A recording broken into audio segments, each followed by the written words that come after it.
Les balados jeunesse, espace pour la vie.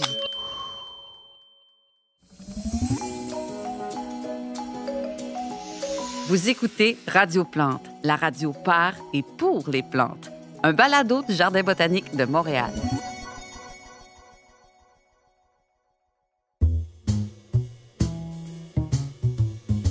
Bienvenue à Du soleil dans l'assiette, l'émission culinaire de Radio Plante, la radio des plantes. Je suis Louis Maïs, votre présentateur en chef. Aujourd'hui, on part à la découverte des plantes carnivores. On vous propose notre recette préférée et on découvre un festival de gastronomie qui met les plantes à l'honneur. À vos marques, prêts, mangez! Vous écoutez Du soleil dans l'assiette sur Radio Plante. La plupart des plantes ont des goûts assez simples. De l'eau, de l'air, du soleil. Mais certaines se régalent d'insectes. Pour en parler, voici Zoé Dionné, notre chroniqueuse carnivore. Bonjour Zoé. Bonjour Louis. Bon, beaucoup de plantes me demandent pourquoi je mange des insectes. Et j'ai décidé de tout vous expliquer. C'est parti. D'abord, il faut comprendre que les plantes carnivores, comme la majorité des végétaux, se nourrissent d'eau, de soleil et de dioxyde de carbone, un gaz présent dans l'air. L'affaire, c'est que les plantes carnivores habitent souvent dans des régions où les sols sont pauvres en nutriments. Alors, elles ont développé des techniques ingénieuses pour en trouver. Pour vous à la maison, les nutriments sont des substances microscopiques présentes dans la terre et qui nous sont essentielles. Oui, voilà, c'est ça. Comme nos sols manquent de nutriments, eh bien, on en trouve ailleurs. Et il y en a dans les insectes. Ils complètent notre alimentation, comme une collation. C'est très malin. Je comprends mieux maintenant. Et comment font les plantes carnivores pour attirer les insectes? Il existe plein de moyens différents. Certaines ont développé un piège très glissant en forme de cornet. Les insectes n'arrivent pas à s'agripper et ils tombent tout au fond dans une sorte de soupe mortelle. Il y a aussi des plantes carnivores très, très collantes, pratiques pour capturer des insectes et les déguster. C'est effrayant. Je veux dire, c'est fascinant. Toi, Zoé Dionné, tu es une Dionée, donc tu as toutes sortes de mâchoires au bout des feuilles. Ah non, pas des mâchoires. Je suis un végétal, pas un animal. J'ai juste des pièges qui ressemblent à des mâchoires. Mais ce sont des feuilles un peu différentes. Tu vois? Ah oui! Il y a des petits poils dedans qui détectent les insectes. Quand un insecte s'y pose assez longtemps, clac! Le piège se referme en moins d'1 seconde. Vraiment? En moins d'1 seconde? On peut voir? Il y a une petite mouche à fruits en studio, justement. Eh ben, je peux vous dire que c'est quelque chose. Oui, hein? Je suis impressionnante. Et donc, là, tu digères. Oui. Mon piège, c'est une sorte d'estomac. La digestion prend 1 semaine environ et pendant ce temps, le piège reste bien fermé. Ensuite, il pourra se rouvrir. Par contre, après 3 utilisations, il arrête de fonctionner et se dessèche. C'était vraiment fascinant, Zoé. Merci pour cette superbe chronique qui démystifie la vie des plantes carnivores. On sait maintenant qu'elles capturent des insectes pour trouver les nutriments qui manquent dans leur milieu. Un gros merci. Ah, ça me fait plaisir. Du soleil dans l'assiette sur Radio Plante. Zoé Dionné reste avec nous pour la suite. Ben oui. C'est le temps de mettre un tablier. Hein? On présente une recette qui plaira à la plupart de nos auditeurs et de nos auditrices. C'est nourrissant et sucré, ça réduit la pollution et ça permet à un grand nombre d'êtres vivants de respirer. Est-ce que vous avez deviné? Je parle bien sûr de la savoureuse recette de la sève sucrée, réalisée grâce à la photosynthèse. Ah oui, j'adore! La photosynthèse, c'est une technique culinaire qui nous tient en vie depuis la nuit des temps. Pour commencer, Louis, un rappel des ingrédients? Oui, c'est très simple. On aura besoin de la lumière du soleil. J'ouvre les rideaux. D'eau et de dioxyde de carbone. Là, à la maison, vous vous dites peut-être « Du dioxyde de carbone? Ben voyons, Louis, c'est quoi ça? » Moi, je sais! Le dioxyde de carbone est un gaz présent dans l'air. Nous, les plantes, on l'absorbe et on rejette de l'oxygène. C'est ça. Merci, Zoé. Donc, sur votre liste d'épicerie, notez bien. On a besoin de soleil, d'eau et de dioxyde de carbone.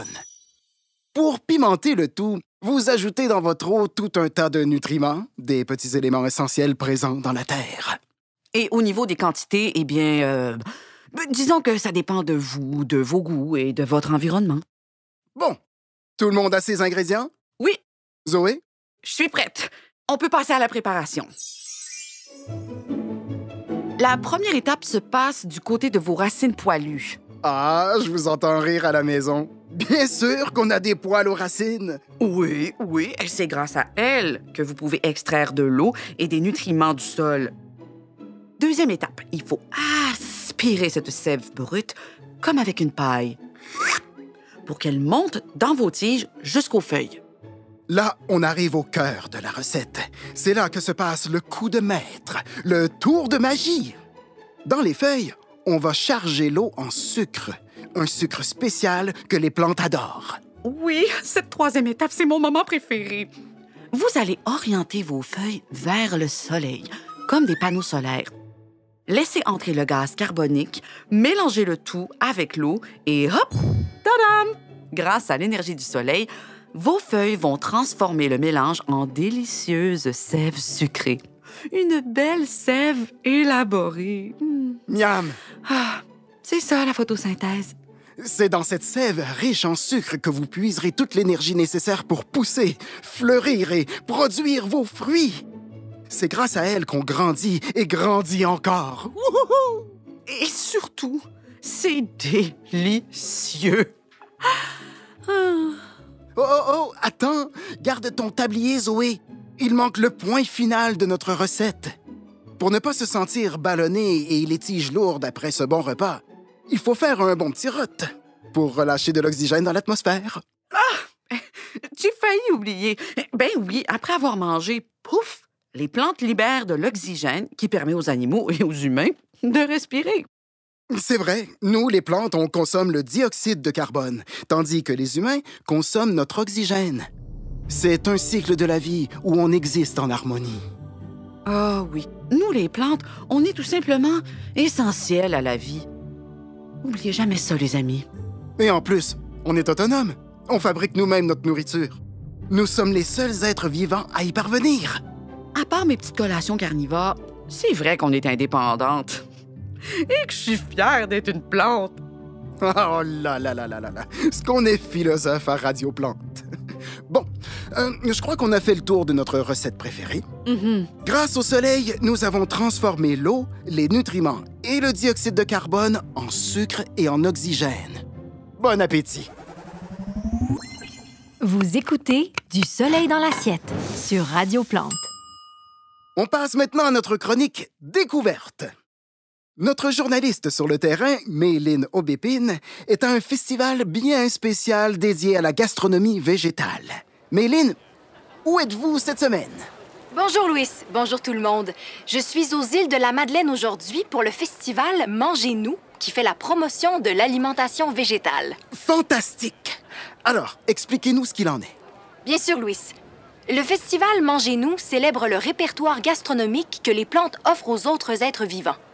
Des exposants des 4 coins du monde présentent leurs spécialités. Des fruits, des légumes, des graines, de la sève et même du bois et de l'écorce.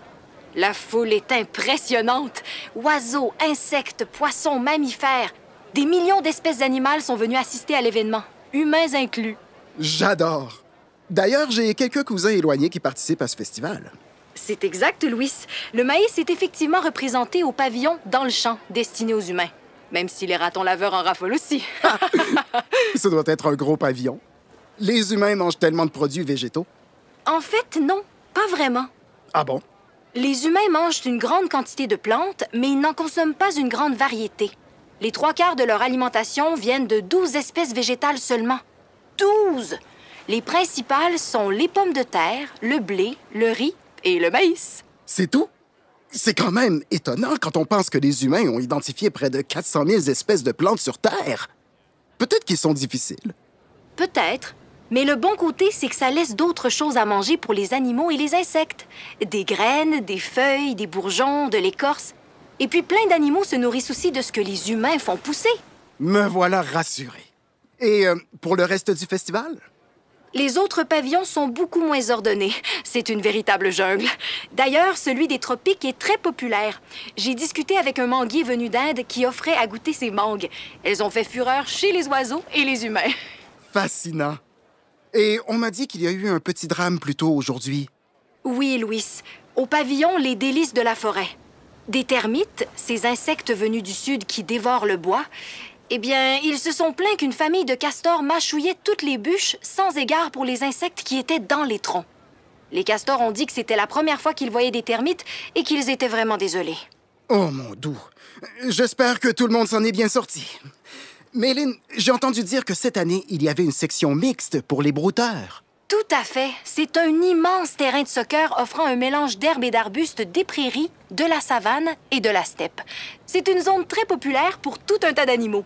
De la petite sauterelle au yak d'Himalaya. Ce festival a l'air vraiment formidable. Tant d'espèces se nourrissent des plantes. Un dernier mot, Méline? Oui, je recommande aux visiteurs d'aller à la microbrasserie La Poire Fermentée. Au soleil, le sucre des fruits tombés au sol fermente et fabrique de l'alcool. J'ai bien rigolé avec un écureuil qui avait de la misère à marcher droit et qui ne se rappelait plus où il avait déposé ses noix. Attention à l'abus d'alcool.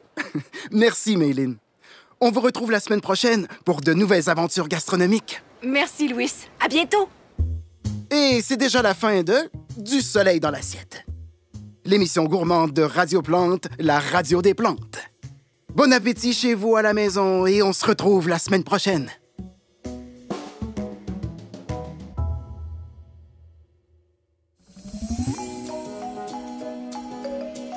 Ce balado est une production signée La Puce à l'oreille pour Espace pour la vie. Un texte de Lucille Aumonier et Martin Payette, avec les voix de Philippe Racine, Véronique Pascal et Noémie Leduc-Vaudry. Une co-réalisation de La Puce à l'oreille et des Studios Bakery. Espace pour la vie est un service de la Ville de Montréal et le plus important complexe en sciences de la nature au Canada. Pour retrouver tous nos balados, rendez-vous sur espacepourlavie.ca.